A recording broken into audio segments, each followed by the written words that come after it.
네, 저희가 준비한 첫 번째 라이브 픽. 저번 주를 뜨겁게 달군 조국 전 법무부 장관과 윤석열 검찰총장, 유시민 노무현 재단 이사장의 말입니다. 네, 이도훈 문화일보 논설위원, 김상일 시사평론가, 김태현 변호사 모셨습니다. 어서 오세요. 네, 안녕하세요. 위원님, 문재인 대통령의 국정 지지율이 39%, 취임 후 최저치로 떨어졌다고 결과가 나오고 있는데, 조국 전 법무부 장관 사퇴에도 심리적 저지선인 40%가 깨졌습니다. 이게 어떤 의미가 있습니까? 그러니까 갤럽 말고도 이전에 그 중앙일보, 그다음에 그 내일신문하고 한국리서치가 공동으로 한 조사에서도 40% 밑으로 떨어진 적이 있었습니다. 그렇지만 지금 언론에서 많이 인용하는 리얼미터 갤럽인데 갤럽 조사에서는 처음으로 40% 밑으로 떨어졌죠. 지금 우리 김 앵커가 지적한 대로 그 조국 사태가 큰 영향을 미쳤을 가능성이 있죠. 그래서 떨어졌는지 아니면 떨어져서 그 조국 장관이 사퇴를 했는지 모르겠지만 굉장히 그 중요한 국명연이긴 합니다. 그러면 이제 앞으로 어떻게 할 거냐 이게 굉장히 중요한데 여론조사 결과 그 내용을 보면은 조금 그 청와대에서 참고할 측면이 있을 것 같습니다. 일단 중도층이 굉장히 많이 빠졌죠. 중도층이 많이 빠졌어요. 그리고 기존에 단단한 지지층이라고 생각했던 그 30대 그리고 호남에서도 굉장히 많이 빠졌습니다. 그러니까 호남에서만 9%포인트가 하락했더라고요. 그렇습니다. 네. 그러니까 어떻게 보면 정권의 기반이 조금 그 흔들리는 상황이라고 볼 수 있는 거죠. 특히 왜 그러면 그 문 대통령을 지지하지 않느냐 이 질문에 가장 많은 답변이 경제 민생이 미흡하다는 얘기 아닙니까? 네. 그러니까 향후에 지금 그 청와대와 문 대통령의 대응도 바로 이 문제, 그 민생 문제, 경제 문제 이런데 그 중점을 둬야 될 것 같은데 왜냐하면 그동안의 조국 사태, 이른바 조국 사태 때문에 가려 있어서 그렇지 지금 우리 경제가 굉장히 그 심각한 상황이라고 많은 전문가들이 평가하지 않습니까? 그리고 그 외교안보 문제도 최근에 북한에서 우리 그 남북 축구에서 상징적으로 드러났지 굉장히 그 올바른 방향으로 가지 않는다는 게 증명이 되지 않았습니까? 그래서 전반적으로 지금 그 민심이 요구하는 건 어떤 국정 쇄신, 국정 방향을 다시 잡아달라 이런 요구를 하는데 이거에 대해서 만약에 문 대통령이 정확히 응대를 한다면은 다시 반등할 수도 있지만 그렇지 못한다면은 하락 추세를 면하기 쉽지 않을 것 같습니다. 네, 평론가님께도 여쭤보겠습니다. 네. 40%라는 게 심리적 지지선이라고 하는데 네네. 이게 깨졌다. 이게 어떤 의미라고 보시는지요? 그게 이제 심리적 저지선이라고 하는 이유는요. 네. 지난번 대선 때 그 대통령이 얻은 지지율이 41.1%입니다. 이제 그걸 중심으로 이야기를 하는 것이죠. 네. 근데 제가 볼 때는 이거는 제가 볼 때는 한 지난주에 징조가 다 보였다고 보고요. 청와대는 그걸 이제 그 조짐을 파악을 했다고 생각을 해요. 근데 이제 뒤늦게 갤럽의 이제 여론조사에 반영이 된 것이죠. 근데 그 전에 그 갤럽 조사보다 선행적으로 좀 보여지는 것이 제가 볼 때는 리얼미터 조사예요. 리얼미터 네. 조사가 그 기본적으로 좀 먼저 가고 ARS 조사니까 그 다음에 이제 갤럽 조사가 좀 따라오는 형국인데요. 그러니까 조국의 여진이 지금 나타난 것이다. 저는 이렇게 보고요. 네. 그러나 조국의 원인이 사라졌기 때문에 이것을 그 여진이 아니라 원인으로 보고 계속 자유한국당이 이 이슈를 가져가려고 하는 거는 저는 큰 패착이다 이런 생각이 들어요. 그리고 네. 두 번째는 지난번에 이제 박지원 의원께서 이런 얘기를 했어요. 이영자에서 지지율이 빠졌다 이런 건데 지금은 이제 2에서 빠지는 게 아니라 3에서 빠졌습니다. 네. 이거는 뭐냐면 제가 볼 때는 이제 그 남북 축구 영향도 좀 있는 것 같고요. 30, 40대가 그 적폐청산과 개혁에 대해서 굉장히 지지를 크게 하는 그 세대인데 거기서 빠졌다는 거는 그런 부분도 좀 있는 것 같고 그 다음에 영에 해당하는 것이 이제 호남으로 했잖아요. 그럼 네. 호남 부분도 역시 마찬가지로 제가 이런 부분이 좀 있는 것 같고요. 나머지 이제 자영업자에서 빠졌던 것이 이제 중도층이 빠진 건데 중도층이 빠진 거는 그 공정과 정의 이거에 대한 가치에 대한 실망감이 반영된 부분이라고 저는 봐요. 그래서 지금 민생과 경제가 갑자기 그 가장 큰 문제로 부각됐다. 이것이 새로운 것처럼 이야기를 하는데 저는 그렇지 않다고 보고요. 그 이전에 항상 민생과 경제가 1위였어요. 가장 문제가 되는 거. 네. 그 다음이 인사였는데 인사 쪽으로 좀 이렇게 바뀌었다가 과거로 좀 다시 돌아왔다. 이거를 대단하게 조국 문제가 계속 이어진다 이렇게 본다면 저는 패착이다 이렇게 봅니다. 네. 그러니까 그 여론조사에서 저는 네. 제일 관심 있게 봤던 게 지지도가 떨어지는 건 예상은 됐던 거고 떨어진 이유 1등이 인사 문제가 아니라는 거예요. 경제 민생 문제라거든요. 그러니까 조국 사태보다 근본적인 지금 경제가 안 좋아서 살림살이가 좋지 않다 이겁니다. 네. 아마 청와대도 그걸 간파했기 때문에 대통령이 이제 삼성 찾아가고 현대차 찾아가서 기업의 어떤 뭐 투자 유치 이런 거를 좀 주문했어요. 경제를 뭐 대기업을 방문해서 경제 활력을 독려하는 대통령의 모습 이런 것들이 이제 청와대 발 기사들 나오지 않았습니까? 그런데 지금 청와대와 뭐 그런 장면을 연출을 했지만 지금 청와대와 더불어민주당에서 나오는 메시지 보면 경제가 살아남보다는 검찰개혁 메시지가 많이 나오거든요. 네. 지금 보시면은 어제도 이제 서초동과 여의도에서 검찰개혁을 요구하는 촉구들, 지지층이 이제 결집하는 그런 촉구이에요. 그런데 그런 집회들이 과연 중도층이 다시 청와대와 더불어민주당으로 돌아오는데 도움이 될까? 아니라는 거죠. 중도층이 요구하는 거는 지금 경제입니다. 왜냐하면 속된 말로 말씀드려서 검찰개혁의 이슈에 한가운데 있는 사람 누가 있습니까? 대부분의 중도층들이요. 평생 검찰 한 번 안 가보는 분들 많아요. 특수수사를 공수처에서 하건 검찰에서 하건 평생 살면서 특수수사 안 받는 사람들 대부분입니다. 네. 변호사들도요. 특수사건 평생 못하는 사람들이 대부분이에요. 그렇다고 보면 정말 국민들이 원하는 거 검찰개혁 뭐 이런 게 아니라 경제 문제라는 게 수치상 보여주는 건데 아직도 여당 쪽에서는 검찰개혁의 메시지가 많이 나오고 지금 지난 주말에도 여의도와 서초동의 그 검찰개혁을 요구하는 촉구 집회에 전현직 의원들이 참석을 했어요. 그러면 그걸 받아서 내주 초에 또 검찰개혁 메시지가 나올 수밖에 없거든요. 이거 악순환인 거죠. 네. 이 흐름이 계속 총선까지 가지고 가면 과연 도움이 될까? 여당과 청와대. 저는 아니라고 보는 거죠. 네. 지금까지 이제 지지율 얘기는 좀 나눠봤는데 이번 주 화제라고 하면은 대검찰청 국감이 아니었나 싶습니다. 이 검찰 수사의 중립을 보장했느냐, 이 윤 총장에게 이철희 의원이 물었는데 윤석열 총장의 대답이 굉장히 화제가 됐습니다. 얘기 들어보고 이야기 나눠가겠습니다. 이명박 박근혜 정부 때와 문재인 정부를 비교하면 어느 정부가 그나마 중립적입니까? 제 경험으로만 하면 이명박 정부 때 대통령 측근과 이런 분들을 구속을 할 때 별 관여가 없었던 것으로 상당히 쿨하게 처리했던 기억이 나고요. 자, 예, 조용 좋습니다. 때는 다 아시는 네, 거고. 자. 네. 이렇게 발언을 보면은 이철희 의원이 원했던 답은 안 나온 것 같습니다. 위원님, 네. 이 발언을 놓고 이제 윤석열 총장이 현 정부에 뭔가 애둘러서 이런 불만을 표시한 게 아니냐 이런 얘기도 나오고 있습니다. 왜 이런 얘기가 나왔을까요? 그러니까 검찰에 대한 그 정권의 중립성을 얘기할 때는 검찰이 하는 수사가 그 상대 진영에 대해서 하는 수사냐 아니면 자기 진영을 하는 데서 하는 그 정권의 입장이냐 이게 굉장히 중요합니다. 모든 정권이 다 똑같습니다. 상대 진영을 수사하면은 응원해주고 자기 진영을 수사하면은 반발하는 거죠. 네. 예를 들어서 이명박 정권도 그 노무현 전 대통령에 대한 수사 때는 뭐 방관 내지는 응원했겠죠. 그리고 그 민간인 사찰 이런 부분에 대해서는 강력하게 반발했죠. 박근혜 정권 어땠습니까? 최동욱 검찰총장이 그 국정원 댓글 사건 열심히 수사하려고 하니까 굉장히 강력하게 반발했죠. 반면에 이명박 정권 당시에 이른바 4자방, 4대강, 방위산업, 그 다음에 자원외교 이런 거 수사할 때는 몇 차례나 검찰이 반복해서 수사를 했습니다. 문재인 정권 들어와서 달라졌을까요? 이른바 적폐 수사 때는 열심히 응원하고 격려했죠. 심지어는 특수부를 굉장히 크게 늘려서 검사까지 대폭 증원하면서 수사를 응원했죠. 그러다가 자기 진영 조국을 수사하니까 확 달라지지 않습니까?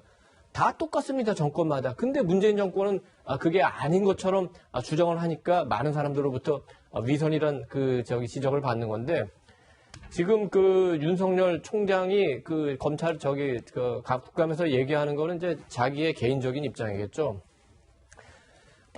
이명박 정권 때 실제로 형 이상득, 그 다음에 친구인 천신일, 그 다음에 최측근 박영준 다 구속했지 않습니까? 그리고 윤 총장이 당시에 대검 중수부, 그 다음에 특수부장으로 일하면서 다 관여했으니까 그걸 얘기한 거고, 실제로는 이제 박근혜 정권하고는 부딪혔고, 지금 문재인 정권하고도 솔직히 말해서 아무리 가리려고 해도 부딪히고 있는 거 아닙니까?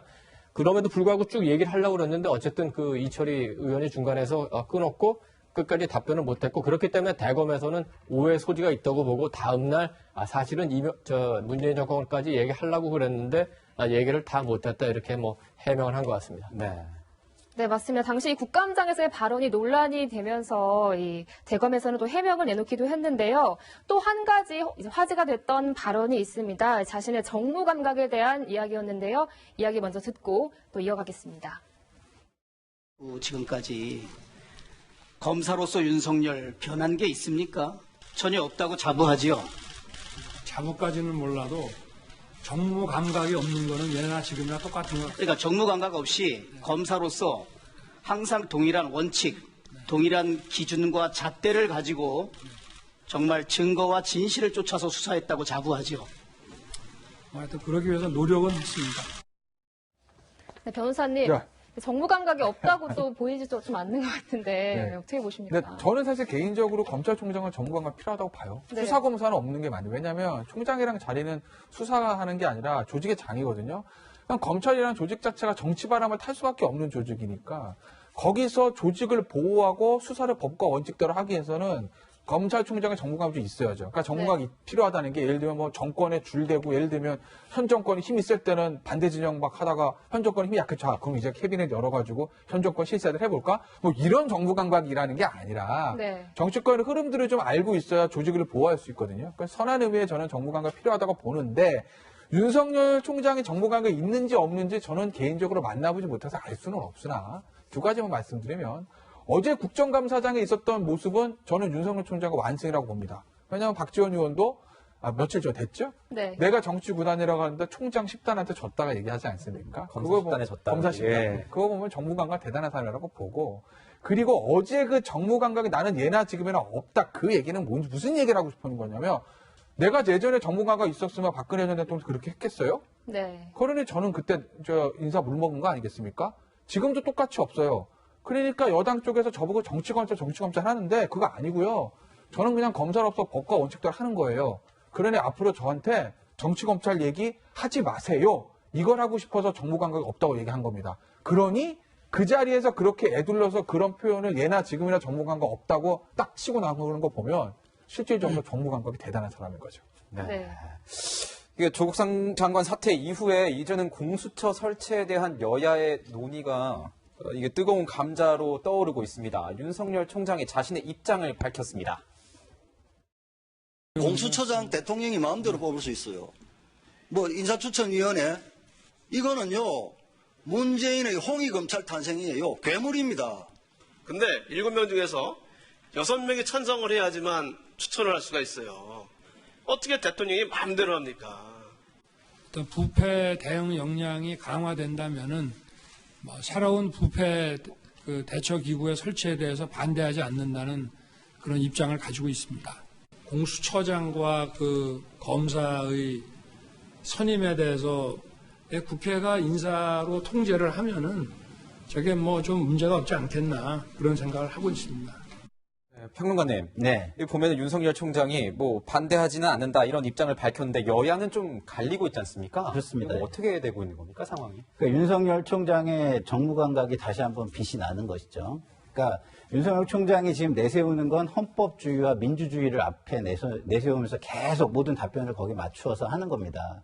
근데 보면은 그거에 맞춰서 다 준법 투쟁을 해요. 이 준법 투쟁을 하는 걸 보면은 대단히 민심을 잘 읽고 있다. 이런 측면에서 굉장히 정부 감각이 뛰어나다. 타이밍상으로는 그렇고요. 네. 또 하나는 민주주의적으로 지금 선출된 권력의 권한을 인정하는 모습을 계속 보여줍니다. 그렇기 때문에 공수처장을 어떻게 임명할 거냐의 부분에서 총리의 임명 동의안이라든가 헌법재판소나 대법관의 임명 동의안처럼 임명 동의안 처리를 해준다면 이게 민주주의 통제가 이루어지는 것이기 때문에 그동안 문제가 없을 것이다. 이렇게 얘기를 합니다. 그건 맞는 얘기거든요. 왜냐하면 검찰총장은 대통령께서 지명을 하지만 공수처장은 여야가 국회에서 표결을 통해서 임명 동의로 한다면 그건 훨씬 더 통제가 이루어지는 게 맞는 것이죠. 그리고 앞서 이렇게 두 분 답변하신 거와 관련해서 제가 하나만 좀 답변을 드리면 좀 시청자들의 이해를 돕기 위해서 국감에서 윤석열 총장이 어느 정권이 가장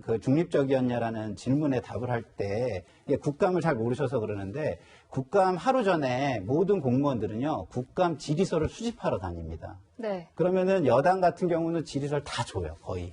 거의 90% 이상 다 줍니다. 이철희 의원이 사전에 줬을까요? 줬을 거라고 저는 봅니다. 네. 그러면 이제 그 기관장은 어떻게 하냐면 그 질문서를 가지고 리허설을 하죠. 그러면 그 리허설 안에 어떻게 답변할까를 고민했을 거예요. 근데 어느 한 정권을 찍어서 답변을 하면 굉장히 입장이 곤란하잖아요. 네. 그리고 검찰의 일반론으로 이야기하면 굉장히 곤란하잖아요. 그래서 자기 경험을 바탕으로 다 각각 이야기하자라고 저는 했을 거라고 생각합니다. 그래서 답변을 시작한 건데 이철희 의원에게는 답을 알려주진 않아요. 예?